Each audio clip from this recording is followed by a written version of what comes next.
আমি কৌশিক দাস। নমস্কার, আমি শিল্পী দে। আমাদের প্রেগনেন্সি জার্নি খুব সুন্দর কেটেছে ম্যাডামের কাছে। তো আমাকে আমার একটা ফ্রেন্ড সাজেস্ট করেছিল যে ম্যাডামকে দেখানোর জন্য। তো ওর কথা শুনেই আমি ফার্স্ট ম্যাডামের কাছে এসেছি।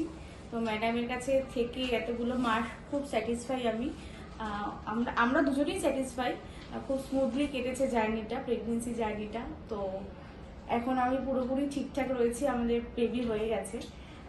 আমি সাজেস্ট করবো আপনারাও আসুন ম্যাডামের কাছে, এসে দেখুন। ম্যাডাম খুবই ভালো, ফ্রেন্ডলি। সব থেকে বড় কথা, ম্যাডাম খুব ফ্রেন্ডলি, খুব সুন্দরভাবে পেশেন্টদের সাথে কথা বলা, ব্যবহার, সেই জিনিসটা খুব সুন্দর। তো আপনারাও আসুন। তুমি কিছু বলো? আমি এটাই বলবো যে ম্যাডামের গাইডলাইন অনুযায়ী যদি কেউ চলে বা কেউ যদি ম্যাডামের সাথে সবসময় কোঅপারেট করে, ম্যাডাম সবসময় তার পাশে থাকে। আর ম্যাডামকে সবসময় এনি টাইম এনি সময় যদি কল করা হয়, ম্যাডাম সেটা রেসপন্স করে কোনো রকম যে কোনো ইস্যুতে বা যে কোনো প্রবলেম হলে।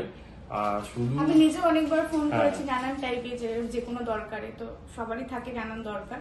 তো আপনারা দেখান, ম্যাডামকে আসুন, খুবই ভালো। আর ম্যাডামের সাথে সাথে ম্যাডামের যারা অ্যাসিস্ট্যান্ট রয়েছে তারাও খুব ভালো, তাদেরও বিহেভিয়ার থেকে শুরু করে তাদেরও গাইড খুবই ভালো, খুবই সুন্দর। আপনারা ম্যাডামের সাথে যোগাযোগ করে আসুন, ম্যাডামের গাইডলাইনে চলুন, দেখবেন আপনাদেরও সবকিছু ঠিকঠাক থাকবে। নমস্কার।